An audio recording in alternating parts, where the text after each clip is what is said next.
الحمد للہ وحدہ لا شریک لہ والصلاة والسلام علی من لا نبی بعدہ اما بعد فاعوذ باللہ من الشیطان الرجیم بسم اللہ الرحمن الرحیم والعصر ان الانسان لفی خسر الا الذین آمنوا وعملوا الصالحات وتواصوا بالحق وتواصوا بالصبر صدق اللہ العظیم۔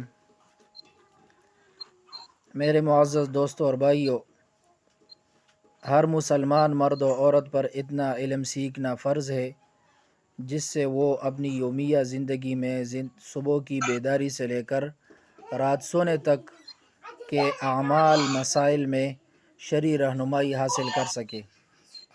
انسان کے لیے اپنے عقائد، اعمال اور اخلاق کو درست کرنا انتہائی ضروری ہے تاکہ دنیا و آخرت میں سرخرو ہو۔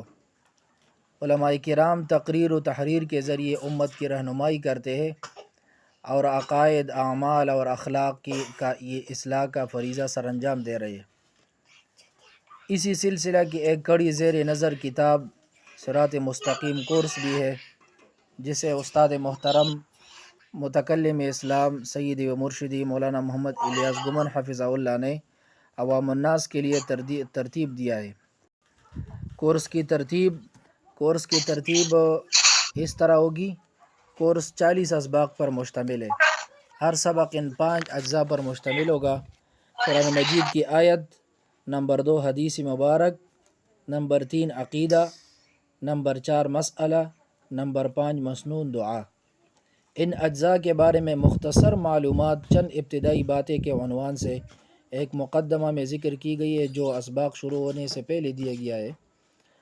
کورس کے اسباق شروع کرنے سے پہلے یہ مقدمہ چند ابتدائی باتیں پڑھا دیا جائے تاکہ عقائد اور اعمال کی اہمیت کے ساتھ ساتھ بعض اہم اصطلاحات بھی شرکاء کے سامنے آ جائے۔ نمبر 2، کورس کے 40 اسباق ہے۔ وقت اور سہولت کے پیش نظر اسباق پڑھانے کی کوئی بھی مناسب ترتیب بنائی جا سکتی ہے، جیسے ہم نے اپنی سہولت کے پیش نظر یہ وقت ترتیب دی ہے۔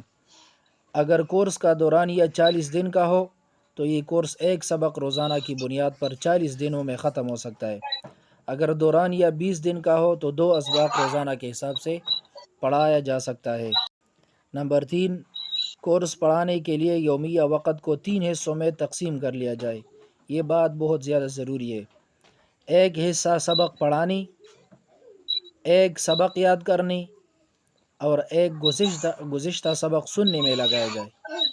یومیہ وقت کو ان 3 حصوں میں تقسیم کرنا یہ ضروری ہے: ایک سبق پڑھانی، ایک سبق یاد کرنی اور ایک گزشتہ سبق سننے میں لگایا جائے۔ انشاءاللہ اس طرح اچھے نتائج حاصل ہوں گے۔ نمبر 4، کورس کے اختتام پر شرکاء کو ایک سند جاری کی جائے۔ اسناد کی تقسیم کرنے کے لیے ایک تقریب بھی منعقد کر لی جائے۔ ممکن ہو تو مرکز سے اساتذہ میں سے کوئی استاذ بلایا جائے یا ان کے ہاتھ سے تقسیم کی جائے، ورنہ مقامی سطح پر کسی عالم دین کو بلایا جائے۔ تو یہ استاد محترم متکلم اسلام مولانا محمد الیاس گمن حفظہ اللہ کی طرف سے پیش لفظ میں یہ چند الفاظ ہے۔ انشاءاللہ ہم اس کو یاد کریں گے اور اس میں انشاءاللہ وقت کو ہم ضروری بات جو یہ وقت کا خیال رکھیں گے، اپنی نیت کو خالص کریں گے، خالص اللہ کے دین کے لیے، اللہ کی رضا کے لیے ہم اللہ کے دین سیکھیں۔ اور نمبر 3، اپنے وقت کو 3 حصوں میں تقسیم کریں۔ ایک حصہ سبق پڑھانے میں، جیسے ہم نے ایک وقت نکالا ہے 12 بجے تا 12:30، اور ایک حصہ ہم یاد کرنے میں لگائے۔ یہ جو اسباق ہے 40، اس کو ہم یاد کریں، اور ایک انشاءاللہ حصہ ہوگا جس میں ہم انشاءاللہ سبق سنیں گے۔ تو اسی طرح وقت کے مطابق انشاءاللہ ہم چلیں گے۔ اللہ تبارک و تعالی ہمیں تمام حضرات کو اس میں صحیح طریقے سے شرکت کرنے اور اختتام تک یہ ان کے اسباق کی پابندی یاد کرنے اور ہم سب کو اس پر عمل کرنے کی توفیق عطا فرمائے۔ آخر دعوانا ان الحمدللہ رب العالمین۔